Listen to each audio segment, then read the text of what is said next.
Over the last several months, I have done a series on this channel where I build a team in about like 10 to 20 minutes around a legendary Pokemon. Later I added mythicals as well, randomly selected by spinning a wheel until I'd covered every single legendary and mythical Pokemon in Scarlet and Violet. I'm making this as a kind of epilogue, largely just because it brings the series to exactly 80 episodes, but also because I didn't clickbait very well with this series. I don't think it got a whole lot of attention, and I had a lot of fun doing it, so I want to give it another shot at getting what audience it can. This kind of series is one of the original reasons that I started goofing around here making videos in the first place. This is the kind of thing that I had in mind to do on the channel. As I say in the series itself, I did this once before, several years ago, when Generation 7 was the current generation. I did this in Gen 7 Smogon Ubers, building a team around every legendary and mythical Pokemon as I went. I actually went in Pokedex order that time instead of random order, and I did it just to pass time over a summer and keep myself entertained. But it's the kind of thing that I felt like could entertain others as well if I shared it with the internet. So I knew from the moment I started the channel that I wanted to do something like this. I just waited until there was a double restricted format. I started this in Regulation I. Later, I moved it to Regulation J and added mythical Pokemon as well. It was a much bigger project than I realized. I actually didn't realize until I was going back through the episodes to put the playlist together that I started this all the way back in April. Back then, it was a weekly series where I knew I would have to pick up the pace if I wanted to actually get at all close to finishing it. And I very much thought there was a chance that I would not get through every single legendary in Scarlet and Violet. There are 62 total. When I add mythical Pokemon, that's a total of 78 Pokemon. I really thought I might not get all the way in the short time that we had Reg I. Thankfully, Reg J was there to bail me out. But like I said, even though I knew the numbers, I had no concept in my head of how big a project this was. I didn't remember that I started it in April. Recently, it's not been weekly, of course. It's been filling every single day that I don't have something else planned to upload. And I believe we're coming at the end, right at the beginning of December. I also remember when I was scrambling to finish this in August, when it was just a Reg I Legendary series. And then I added Mythicals, and I moved it to Reg J. And it's just made it to December, at least according to current plans. If I come up with more ZA videos or something, maybe it'll be even longer than that. The whole playlist is here. By the time this goes up, I think I will have made this public. There's this one that goes through all of them in order, the order in which I made them. But I'm also probably going to release this other playlist that shows all of them in Pokedex order, which again was the original format when I did this just to entertain myself. And the point of this video, like I said, is just a little bit of an epilogue, explain what I was doing, give it a chance to get some more views, because I think it's a fun series that has, for the most part, not been getting a lot of views. But I do also want to reflect a little bit on the journey. First of all, I haven't actually said yet, the process for each episode is I spin a wheel, I get a random legendary or mythical Pokemon. You see me mostly building the team. I largely skip over the EV spreads because I just use very simple. I'm not that interested in EV spreads. For a series like this, I just use very simple ones. You skip me filling out a lot of 252, 252 4s. It's not that interesting to me. It's probably not that interesting to anyone else. And then I battle with the team, typically until I lose 3 battles on the best of 1 ladder. Sometimes I would add an extra one to really try out some game plan, or I'd just be feeling like doing some more. I kept it a little bit flexible, but always with a team that I had thrown together within the same episode.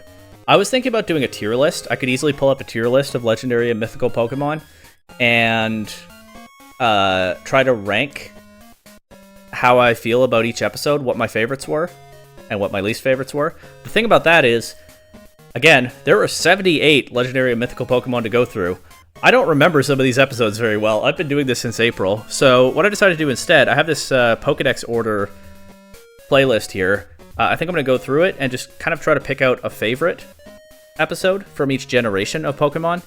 And then, hey, if you are interested in the series, but an 80-part series with episodes from about 30 minutes to an hour seems a little bit much, maybe you can just pick out some of my favorites. For Generation 1, I think it's Articuno or Moltres. Articuno is my favorite legendary Pokemon. It says so in the thumbnail. And I just had a lot of fun clicking Blizzard and trying to... I don't remember whether I got any freezes. This episode went up in June, but I just had fun clicking Blizzard, trying to blast through teams, snowy offense mode. I really like the aesthetic of a snow team. Ice is one of my favorite types, probably second after Ghost. Articuno, like I said, my favorite legendary Pokemon, the one that when I was a kid I imagined myself going out and finding out in the world. So, just good old nostalgic fun right there. Moltres I think I like because Moltres is one of the better episodes for the experimental nature of this series. Actually trying out some of these Pokemon, seeing if they have a niche, maybe learning some things about the game. As I recall, I tried Moltres on Zamazenta Shadow Rider Calyrex team, and I found that I actually did think it plausibly had a niche. It's good for checking opposing Calyrex. It's a Tailwind setter. I don't remember exactly what else I did with it, but I remember thinking if I were playing this format seriously for a tournament, Moltres is one of the few instances where I used an off-meta Pokemon. Not the most off-meta, but like kind of off-meta. And I actually thought it could be worth exploring some more later. So Moltres is that value. Articuno is just fun and happy for my inner child. I'm going to pick Articuno as my favorite, but those are both solid ones, I think. Generation 2, honestly, not a very strong group of legendaries for this game. I think the favorite is probably Entei. I enjoy physical priority spam. I remember the Suicune one being good, but I don't remember why. But Entei is just a really solid extreme speed spamming Pokemon. Can't really go wrong with it, so I think it's going to be my pick for the favorite here. The fun thing about Gen 2 was that it took a long time for the wheel to ever give me a Gen 2 Pokemon. Series started in April. You can see Raikou doesn't come up until July, and then the next one after that is in August. But then I got 3 of them all in a row. For Generation 3... Regice was fun in that it's a really, really bad Pokemon. It's a fun video of the style where I'm stuck with a terrible Pokemon and I'm just trying to do what I can with it, which is not the worst thing sometimes, right? That can be a fun challenge. It's also the episode, I think, where an opponent starts bragging in the chat, says GG easy and calls me a rat, and I'm like, wait, I'm using a Regice, dude. What did you expect? Oh no, you overwhelmed my Regice. Latias was a good one. I think that was another one where I came away thinking this Pokemon might plausibly have a niche. And I just had a really fun time winning a bunch of games. That's why that episode is so long. Groudon was a fun one as well. I used Choice Scarf Eruption Groudon, which is not an original idea. I'd seen people using Eruption Groudon on the ladder, and I wanted to try it out. And I had a great time with it. Once again, just blasting through things like with Articuno. I think I'm going to pick Latias as the favorite from Gen 3, but Groudon is a strong contender as well. For Gen 4, okay, Uxie was one of the earliest ones. I remember really liking it. I remember I found some kind of niche for Uxie that like I wouldn't take to a tournament, but was fun on the ladder. I think it was setting up Trick Room and then using Memento to get off the field. That was a very early look at what I thought this series could be, the potential that I had, because I took a really unusual Pokemon that basically no one is using most of the time, and I actually found something unique that made it stand out. For some of these I could not, right? Like for Mesprit and Azelf, it was a lot harder to find something unique that made them stand out. But Uxie was pretty solid for early in the series. A lot of the rest of Gen 4, I don't know if there's another contender. Regigigas was kind of a fun one. Giratina was a fun one. I used the altered form with a Calm Mind set, which is a little different from what you typically see on a Giratina. Fione was a lot of fun as well, actually. Fione, of course, is one of the weakest mythical Pokemon, but I was actually able to set it up in early Reg J with, I think, Acid Armor and Take Heart, and grind out some wins with it. So Fione would be a really solid pick for my favorite here. I think I'm going to go with Uxie, but either one of those is a fun entry point for the series, I think. For Gen 5, Terrakion was a pretty good one. I ran Whimsicott and Terrakion, the duo known as Terracott, in Scarlet and Violet in the year 2025. So you click Whimsicott side beat up into Terrakion, give it ideally 4 justified boosts, and then you blow things up with Rock Slide. And Whimsicott can also set Tailwind for Terrakion. You don't really expect that to work in Gen 9, but it actually worked reasonably well in some of my games. So just a solid one right there. I think Tornadus was good, but I don't remember why. Landorus is another pretty solid early one. Keldeo was fun, coaching Keldeo with Ice Rider Calyrex, double horse. But I think Terrakion has to be the pick for my favorite here. Gen 6, there only were 3 Gen 6 Pokemon in the wheel, and only when I added Mythicals. Hoopa Psy Spam Trick Room was super fun. Hoopa Unbound hits incredibly hard with Expanding Force, and also it gets Magician. So if you use a room service, you consume your item, and then you can steal an opponent's item when you attack them. And that was just hilarious on the ladder. And it was genuinely useful sometimes. I think I stole a Life Orb at one point, and then added that to my damage. I stole Leftovers at one point. I stole an Assault Vest from a white Kyurem, and that helped Hoopa tank its Blizzard. I think Hoopa... Volcanion was pretty good too, but I think Hoopa has to be the pick for Gen 6. For Gen 7, we're going to have to go to the next page, but it's not either of these two. I did what I could with Cosmog to just build a 5 Pokemon team, and with Cosmo M, I tried to give it some kind of actual role to play by setting up with Cosmic Power, and then I think I had a Psych Up user to copy the boosts. Terrible concept, terrible team, but I figured if I was using Cosmo M, I had to try... I didn't have to, I wanted to try to make it do something. But no, the Gen 7 favorite will be something further down. It might just be... I don't know, it might be Necrozma. I used Psy Spam, Trick Room, Dawn Wings, Necrozma in one of the grand challenges last season, so it's not the most exciting to me to do it again here, but it's a solid Mon. For Gen 8, Cubfu was a really funny episode because my whole plan was to use coaching, and then I found out that it doesn't get coaching while I was recording. Cosmic Power... Or no, I didn't use Cosmic Power Eternatus. I used Power Herb Eternatus, I think. That was alright. Zarude was pretty solid. Shadow Rider Calyrex. It's hard to go wrong with Shadow Rider Calyrex. I don't remember super well what happened in that one, but Strong Mon swept some teams, I think. We'll go with that. And for Gen 9...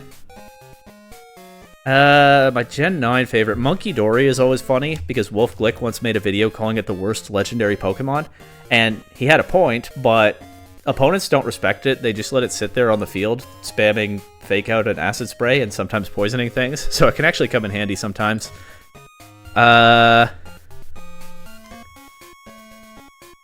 Choice Specs Terapagos was funny, but it didn't work very well.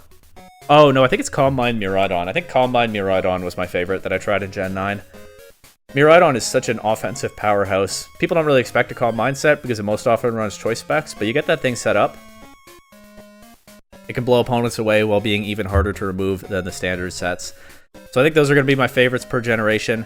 The last episode, of course, I ran out of Legendaries and Mythicals, so I did a video where I took on Reg J without using any of them. That was a super fun one as well. It stands alone in its own category here, so it is my favorite of no generation by default, but it is genuinely one of my favorites in the whole series as well. That went so much better than I expected, but you'll have to click on it and give me the view to find out how it worked so well. But, yeah, if you want a jumping on point to this series, my favorites for each generation, I'm going to say Articuno, Entei, Latias, Uxie, Terrakion, Hoopa, Necrozma,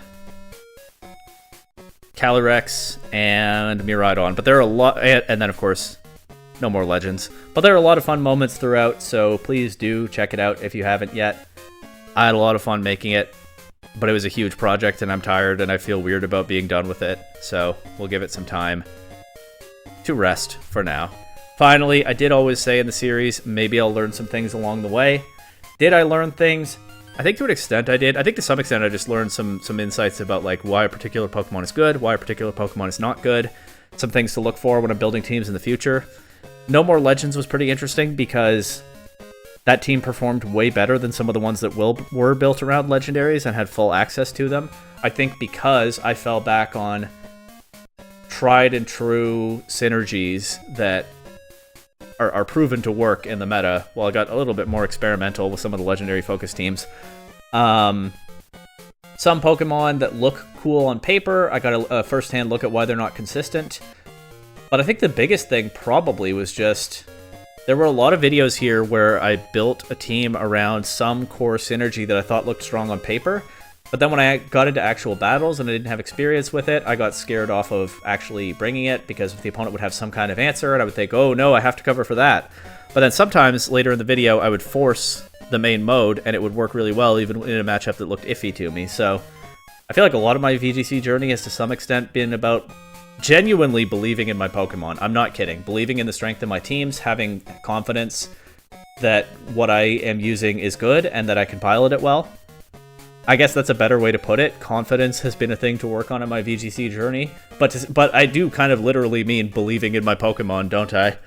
And I think I got some lessons in that from this series. We'll see how they carry over to VGC events in the future. I have signed up for the Toronto Regional. Hopefully I will make it over there and have a good run. But in the meantime, this was the biggest thing I've done on this channel, and it's over. I have a few ideas for what comes later, but yeah, we'll see what I come up with. But I really like legendary and mythical Pokemon, and I'm glad that I got to give them this feature over a way longer time than I thought I would. And I got through all of them in the end.